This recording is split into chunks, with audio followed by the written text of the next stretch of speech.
Najprej je bilo treba odstraniti ruševine. V tem času smo nekako počistili, zavarovali nevarnost, odmaknili pravzaprav od sosednjih objektov.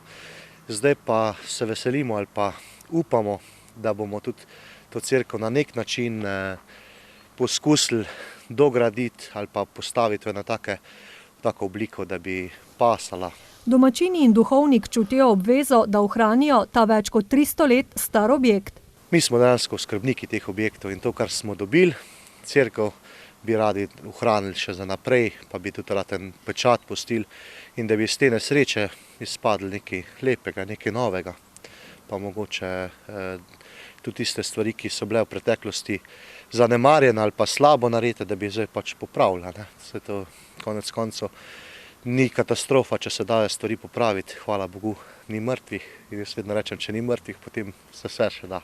Potem, ko so odstranili ruševine in zvonik zvonovi, dela na terenu trenutno stojijo. Sedaj smo seveda dobili arhitekta, statika, da bodo strokovnjaki povedali, koliko še je potrebno odstraniti, porušiti v smislu, da je verjetno še ena stena, en zid vsaj, potem pa vse to podpreti in pa vse tako nekako zvezati, da bo tudi dobila tako bolj trdnostno zadevo. Ko dodaja, so kar presenečeni nad obljubljenimi donacijami. Veliko bo potrebnega lesa. Pa so tudi naši kločari se zelo zavzeli, tako da bo veliko, mislim, da vsaj večina lesa bo darovanega.